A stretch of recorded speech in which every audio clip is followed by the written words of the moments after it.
If you're looking for the perfect gift for a loved one who likes to bake, why not try the Pancake Breakfast gift box from Mary Mac Bakehouse?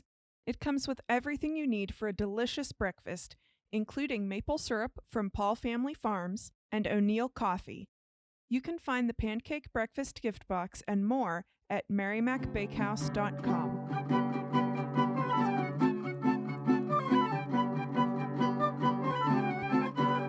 Hello and welcome to In the Kitchen with Mary Mac. Today, in keeping with our theme of 2022, the year of the cake, we are going to do a king cake recipe. King cake is traditionally eaten 2 times a year or over a period of time in a year in France and in Louisiana, New Orleans for Mardi Gras, or for preparing for Mardi Gras would be a better way to say it. So what is a king cake? A king cake, well, there's 2 different types of king cake, first of all. There is the old-fashioned traditional king cake is called a galette de roi, and it is a puff pastry filled with almond cream, and a small charm was baked inside. What they would do is they would have this cake with this little surprise baked inside of it.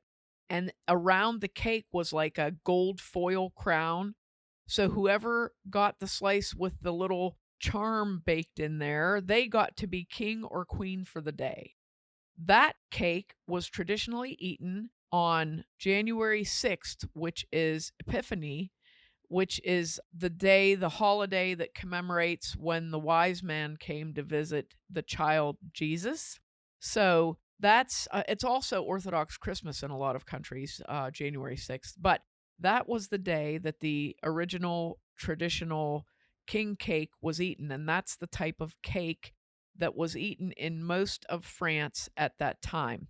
Now, they used to put a little bean inside of there, a little hard-dried bean inside of the cake for the fève, which is the surprise.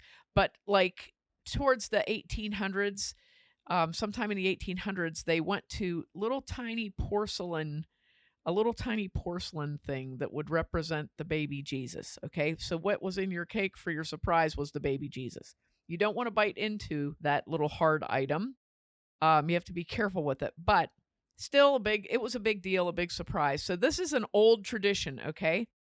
In the south of France, they ate a different style of king cake. Their king cake is a lot more like the modern king cakes that are made in New Orleans for the celebration of Carnival leading up to Mardi Gras, okay? So the king cake from the south of France was called a brioche de roi, and that is if you know what brioche is, it's what every restaurant calls a white bun. That just means white bread to most people, but that's not what brioche is. It's a very rich white bread. So what we would call a sweet dough, it's almost to that level. So when you get a brioche bun for a sandwich in the United States, it might be an extra poofy big white bun, but it's just white bread, okay? So think about a sweet dough, a bread that's got a lot of butter and a lot of egg in it, and it's filled with candied fruits, almost like a panettone? Almost like a panettone. But this cake is rolled up like a cinnamon roll, okay? And it's formed into a ring that represents a crown because it's a king cake, right? Very You always wondered clever why of them. king cakes were shaped in a ring. That's why. And they did the same thing with this particular cake. They would put a little trinket inside of there for a lucky person to find, and they would get to wear the crown for that day, be the king or queen for that day. These cakes were decorated with a sort of a buttery icing and some beautiful pearl sugar sprinkled on them. And that's where we get the more modern look of the king cake in New Orleans. King cake season begins on January 6th, pretty much, and runs the whole way through the Carnival season, and it ends, or should end, on Mardi Gras, which is the day before Ash Wednesday. So Mardi Gras, that means Fat Tuesday. And Fat Tuesday, you're supposed to eat every doggone thing in your house before Wednesday when you begin your fast for Lent. Everything you can't eat during Lent. Right, everything you can't eat during Lent. So this whole season from this is my take on this, is the season of Carnival is a season of debauchery for foods. So you're just eating all kinds of, like, the you have the punchkis, the big fluffy Polish donuts with cream and all sorts of fruit fillings in them that you only get this time of the year. And that was a tradition that they used to use up all the sugar in the house, sugar and fats in the house that you weren't going to be eating, So you had those. You have all kinds of fantastic pastries from Eastern Europe that are eaten during this time period. And you have the king cake. So king cakes are super popular. There are a lot of bakeries in New Orleans that ship them. The type of cake that we're doing today, the type of king cake that we're doing today, is called a Bananas Foster king cake. So I saw this online from Brennan's Bakery in New Orleans. Will ship, or would ship before. Now they can't because they have too many orders. But they would ship you a Banana Foster's king cake for $28 plus shipping. Believe me, once you hear this recipe, $28 is a bargain. Yeah, I'm telling you. You should charge way more for the amount of work that goes into this cake. I know. There's a lot of work. This cake has a lot of ingredients in it. I couldn't find a recipe for this, okay, for the Banana Foster's king cake. I found a similar recipe. It isn't exactly like the one Brennan's has pictured, but it's kind of similar. So I looked at that and I got some ideas from pictures of the Brennan's cake. So I kind of whipped up my own version of the Bananas Foster king cake. This cake has a lot of alcohol in it. Yes, it does. There's a good bit in there. It's a lot of work. There's things you can do ahead of time on it, but if you really want to try and make a king cake, this is a very good sweet dough recipe. The filling is a very good filling recipe. There's a banana cream filling that goes into it, that standalone recipe on its own. It's a banana pastry cream that I found. It is delicious. It's very delicious, and I would highly recommend trying that just on its own, either for cream puffs or to eat as a banana pudding. It's very good. There's an icing that goes on top that's very good also. So this has a lot of steps and a lot of ingredients, and I realize this is going to be a very long recipe that will encourage you to use your $28 and order one from Brennan's in New Orleans for next year. Order early because they are sold out to online orders at this time. They've been sold out for like 2 weeks to online orders. So. I'm not surprised. It's real close to Mardi Gras. Yeah. Oh, yeah. I'm sure people order yeah. months in advance. Yeah. If not a full year. I guess they start them early. Like sometimes in December they'll start them. Yeah. But I thought that was so funny. It's like, holy cow. After I made the cake, after I really got the whole cake assembled and everything, I'm like, $28, what a bargain. Yeah, that's that's what this whole podcast is about. It's a big commercial for why you should buy a cake from Brennan's Bakery. So what you can do with this recipe, if you want to make just the regular king cake without the banana part, if you leave out all the any banana reference in this recipe, you will have a regular old king cake. And that's leaves out a lot of time-consuming steps. So I can honestly say that's not a bad idea. Now, and before we get started, this is a very long recipe, so I just want to tell people we send out recipes in our newsletter. Every 2 weeks we send out a recipe. This will be in our recipe tomorrow on Wednesday, and I'll post it on the website. So if you go to marymacbakehouse.com, the newsletter page, it'll be up there the day after the podcast goes out. So you don't have to listen and rewind and listen and rewind, because there's a lot of steps in this. There's going to be a lot of steps. And also, if you want to clean out your pantry for Lent, you'd still have next weekend to make this cake. So now, like I said, the fève, or the charm that goes inside of a king cake, it started off with a bean. It went to a little porcelain thing. It is now a little plastic baby. Okay. baby Jesus in this You cake. bake baby Jesus right in the cake. Now, I did not bake the little plastic baby in the cake. So what I did read, a few people that had recipes up for king cakes, they stick the baby in after. Like they'll poke a little hole and shove the baby in there after. So you can do that. But you do need to warn your guests that there's a little chunk of plastic in there that resembles a tiny baby. And they should be careful and watch for it. And I have to tell this little story, which will make the podcast even longer. Years ago, we were in a craft store, and my daughter, who was probably about 10 at the time, Not me, another one. another daughter, a different daughter, Katie. It was Katie. You're gonna name drop her like that? But she saw this little bag of these little plastic babies and just thought that was the funniest thing ever.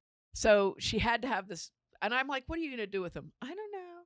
So she bought this bag of these little plastic babies and used them to harass another one of our children with these little plastic babies by hiding them everywhere. And then that child would find one and freak out. And one of them, the baby that I have today, I'm talking, this was like 15 years ago, okay?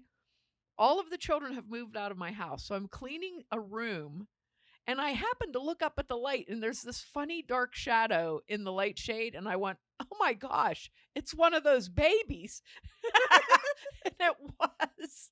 So I took the light down and cleaned it and removed the little baby and washed it, and then took a picture of it and sent it to the child that had been harassed by this baby and said, look what I found. And they were like, shut up. Also, I just want to add an addendum to this story. The room in question was my bedroom for several years, okay? Anytime I changed the light bulbs or took down the cover to like get ladybugs out or anything, I left that baby there.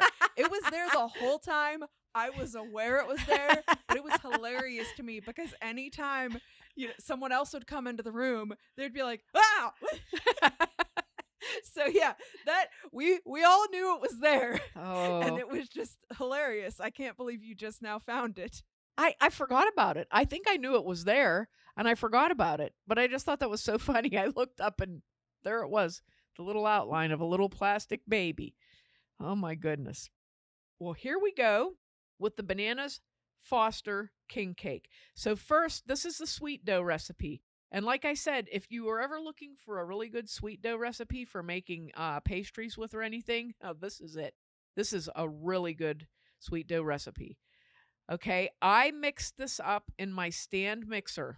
You can use your stand mixer. You can use a regular mixer that has dough hooks, or you can do this by hand also. Okay, it would be very easy to do in any sort of a situation like that. So this is like a one batch sweet dough recipe. So it makes probably about 1.5 to 2 pounds of dough. So you would get one king cake out of this. All right, here we go with the sweet dough recipe. We need a 1/2 cup of softened butter. That's 1 stick. A 1/2 cup of sugar, 1 teaspoon of salt, 1 teaspoon of vanilla, 2 eggs, 1 cup of warm milk, 2 cups of flour, 2 teaspoons of yeast, a 1/4 teaspoon of nutmeg, and then 2.5 additional cups of flour for kneading. So here's how we start. We cream the softened butter and sugar together until they're well blended. And then we're going to add a teaspoon of salt, beat that in, a teaspoon of vanilla, beat that in. You're going to add the eggs one at a time, mixing well after each addition, and scrape the bowl down pretty often to make sure everything's mixing.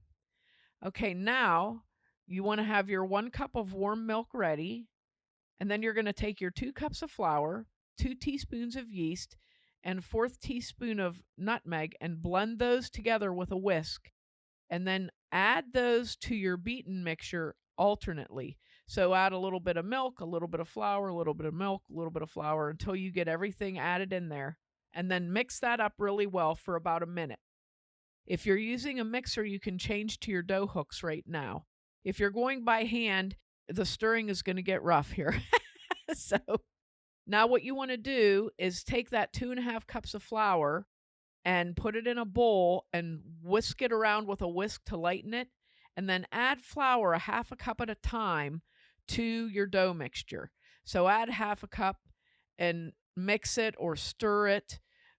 Scrape the bowl and make sure the flour is incorporated. Add the next half cup and keep doing that until it's all incorporated. It'll be a nice dough that's like sticky, but it's smooth. It shouldn't stick too much to your hands, but just lightly cling to your hands, and it'll be nice and smooth.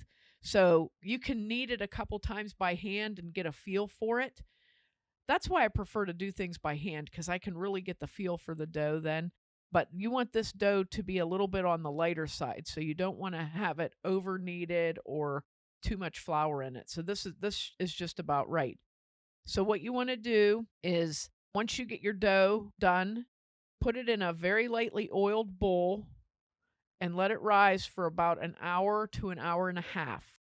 Do you cover it with cling wrap or anything? Yeah, cover it with plastic wrap. And I actually warmed my oven up a little bit and put it in there because it was so cold in here. I thought it'll never rise. And it rose very nicely for a sweet dough, because sweet doughs usually, it takes them, you can paint your house and your dough's still rising. So almost like a proving drawer then. Yeah, just warm it up a little bit, maybe like 70, 80 degrees. Just turn it on for a little bit and turn it off, and put your dough in there. You don't want to heat it up, just warm it up.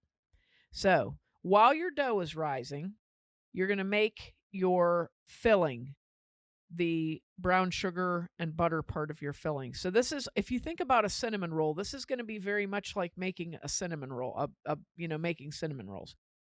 In a nonstick skillet, you're going to mix 3/4 cup of brown sugar, a 1/4 cup of butter, 1 tablespoon of cinnamon, 2 tablespoons of dark rum, and 1 teaspoon of banana flavoring or banana liqueur. And you're going to mix those in your skillet until the butter is melted and everything is well blended. You don't want to bring it to a boil, because you're not trying to make a syrup here or anything, but you just want it to be warmed and have that sugar dissolved in the butter pretty good. Once you get that done, you can set that aside and cover that, put the lid on that pan or whatever, and just let it needs to cool off and be ready to fill the bread. Now, for the banana part of the filling, which is what I should have started with, you'll want to do this the day before, the evening before, whatever. And it's not that difficult, but it takes a little while to set up. Now, you could make this also while your dough is rising. You could do that, and it should cool, because it's going to be sitting for an hour and a half. So if you wanted to do that, you could probably get that done. And you don't use a ton of it. So when you make it, you could actually take out about what you're going to use and then put the rest in the refrigerator. So what you're going to do this is banana pastry cream. And this makes probably about 4 cups of pastry cream. You don't need 4 cups of pastry cream, but this is a good amount to make. Just, you could cut this recipe in half, really, but if you don't and you like banana pudding, then you get to eat banana pudding. Yeah, then you have That's what I'm extra. saying. Because that's what my husband's eating, the banana pudding. He likes it. Just get some of those Nilla wafers. You don't even need those. You don't even need those. This is so good. You don't need Nilla wafers. I'm telling you, this is good. Use them as a spoon. Well, yeah, you could do that if you wanted to make it like a dip.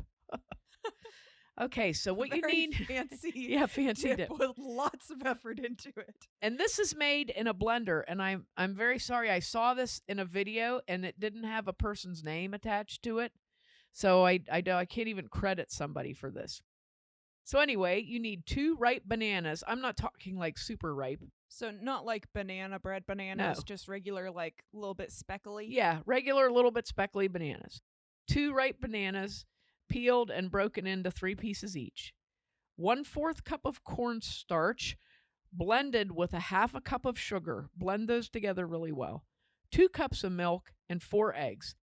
These are mixed in a blender. You need a blender to do this. If you don't have a blender, a food processor will work. If you don't have a food processor, you're going to be beating this with a whisk, okay? But the blender, this was fantastic. So you put the bananas, the cornstarch and sugar mixture, the 2 cups of milk, and the 4 eggs into your blender, and turn it on and blend it. And blend it and blend it and blend it until it seems to be blended. I blended it for probably 2 or 3 minutes in the blender. And this was amazing. If you have a hand mixer instead of a blender, do you think that would work? Or No, no, a food processor would work, but the blender was king on this job. I would say this: if your bananas were ripe enough that you could smash them really good with your beaters, that it would probably work okay. Because you'd need a little help smashing up those, because the beaters won't beat them up enough. But that blender, wow. So then, once you get them all blended, I would say like it's going to take about 4 to 5 minutes altogether by the time you get everything in there. And once you get it all blended, you're going to pour it into a heavy bottom pan and cook that on medium low. You have to whisk it the whole time because it will burn before you know it. And it takes a long time to cook it, like 10 minutes. Just stand there and have something on TV that's interesting and stir it every once in a while. You know, maybe during Jeopardy. Do, do, do, do, do, do. You could do that way. And it'll get really nice and thick. Mine thickened up beautifully, beautifully. When it gets thickened like the consistency of pudding, you're going to let it cook for 1 more minute, take it off the heat, and add a 1/4 cup of butter cut into small pieces, 1 teaspoon of vanilla, and 1 teaspoon of banana flavoring or banana liqueur. Stir that in really well. Pour it into a bowl and cover it with plastic wrap and press the plastic wrap down onto the surface of it and then let that cool. That is banana pastry cream. It's really good. If you like bananas and banana puddings and things like that, this is like, I seriously think you could put this into an ice cream freezer and freeze it and make delicious ice cream. I'm telling you, it's that good. Very, very good. Okay, that is also going to go inside of our Bananas Foster king cake. Back to the assembly. You're going to need about 2 cups of that pastry cream. You're going to need your sweet dough, and you're going to need your brown sugar filling. Okay, so this is what I did. I first prepped a pan, and I took one of my half sheets, which is like a 10 by 15 baking sheet that has sides on it. Okay, I highly recommend using a big baking sheet with sides. You want to put a piece of parchment paper on it for 2 reasons. One, your cake is going to blow out. I don't care what you do, it's going to blow out. Everybody said that on the king cake recipes that I saw. Your king cake will blow out.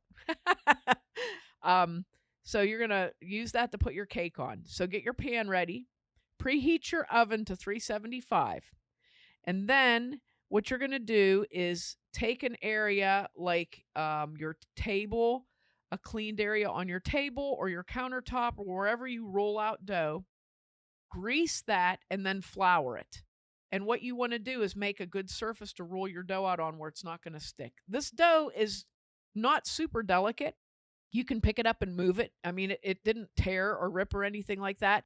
However, you do not want this to stick to the table, believe me, because that would cause me to just break down and sob on the floor at this point in this recipe. So get your dough and press it out with your hands into a big rectangle as though you were making cinnamon rolls. Okay? So you would like your rectangle, you want it to be 10 inches high and maybe like 16 to 20 inches long. You don't want it to be too thin. You want it to maybe stay like about 1/4 of an inch thick as you're rolling. So try to go by thickness more than measurement. You know, you want it to be a nice long rectangle because you're going to make this into a big circle, remember, because we're making a king's crown. Mine came out more like a king's puffy hat, but it was still good, so I'm not going to complain. I mean, some of those crowns are like, they have that That's puffy true. part in the middle. That's all true. works out. This was like a Henry VIII crown, I'm going to say, kind of like that. So, so once you get it rolled out, you have to leave the top 2 edges of the dough along the top edge with nothing on them because we want to be able to seal this baby shut at the end. So what you want to do is take the brown sugar filling first and spread that out, working from the top down. You want to start 2 inches from the top and spread it until you're 3 inches away from the bottom.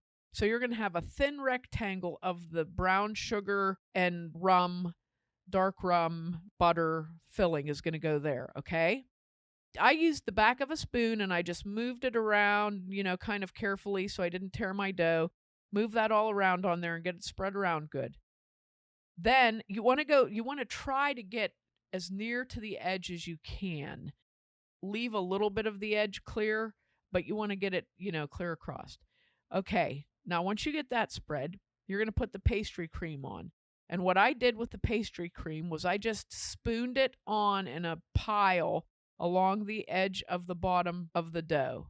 Because then what you're going to do is pick that bottom edge up and roll it up over the pastry cream and kind of seal it in there before it knows what's hitting it. So you don't want to put the pastry cream, like spread it out like you did the cinnamon. No. You just want it on the bottom edge. Yeah, just on the bottom edge, because where it's going to end up is right in the middle of the king cake, hopefully.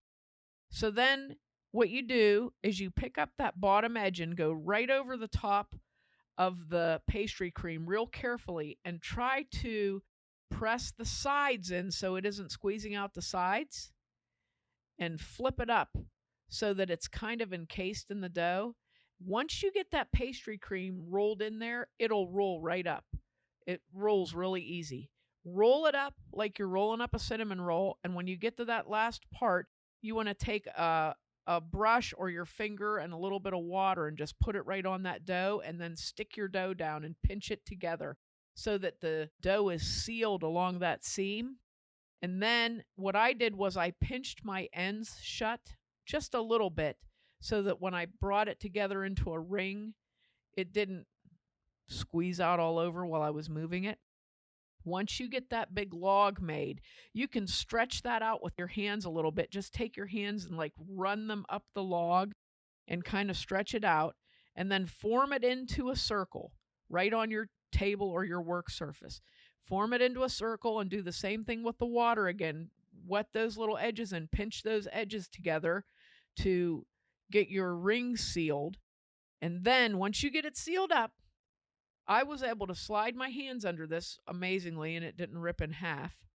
And very carefully, I lifted it up and set it onto my baking sheet, which I put right next to it just in case, because I was sure disaster was going to happen.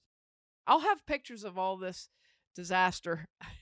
I'll have pictures of all this onto the when we do the newsletter, and I also have pictures on my Facebook page, so you can go to Mary Mac Bakehouse or In the Kitchen with Mary Mac and see the pictures of this process, this labor of love. So anyway, once you get it all sealed up, you're going to put it on your parchment paper on your baking sheet.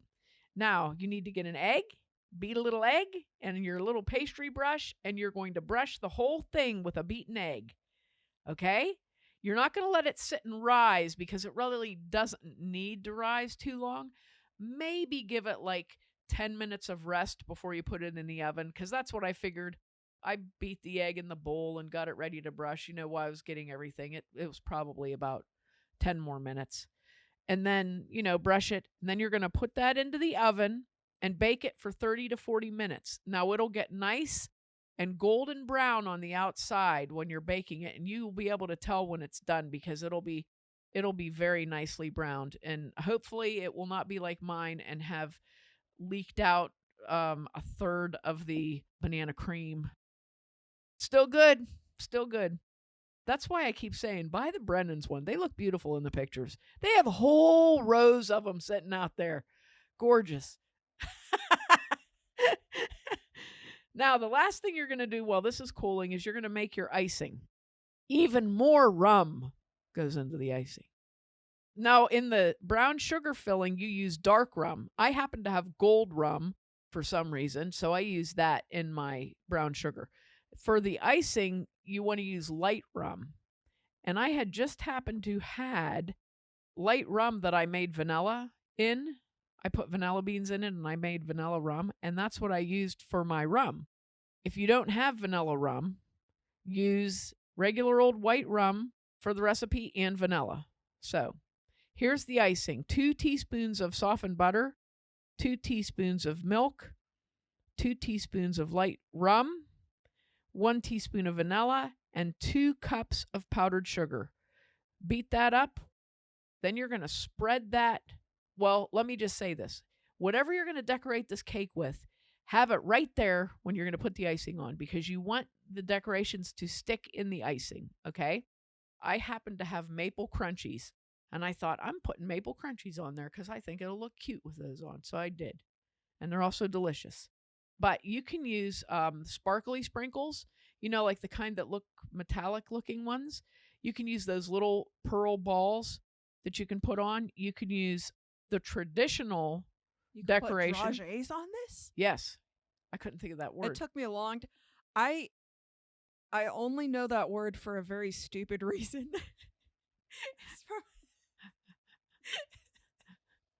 It's from a comedy podcast. Of course, Comedy Bang Bang. It was probably on Comedy Bang Bang. Yeah, that's Cake Boss. That's from one of the really old episodes. Perfect. See how you learn? That's the only reason why I know the word dragée. Thank you. Thank you very much. Comedy Bang Bang. Oh, my goodness.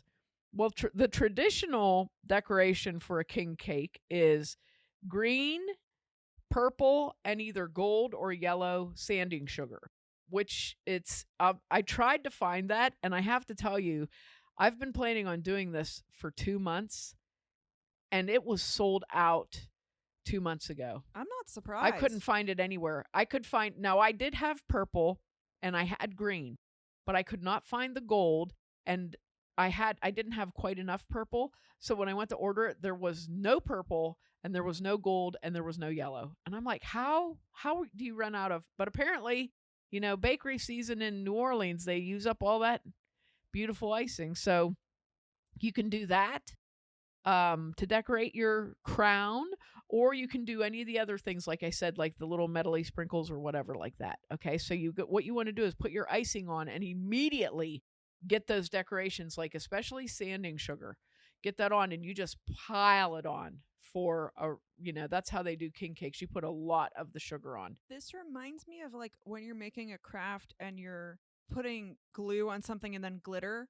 Exactly. Pile it on there, but you need it while it's wet. Exactly. And then when you're done with this, it's a reasonably impressive, except for mine, sealing shut in the middle and not being a ring anymore. It's a pretty impressive thing.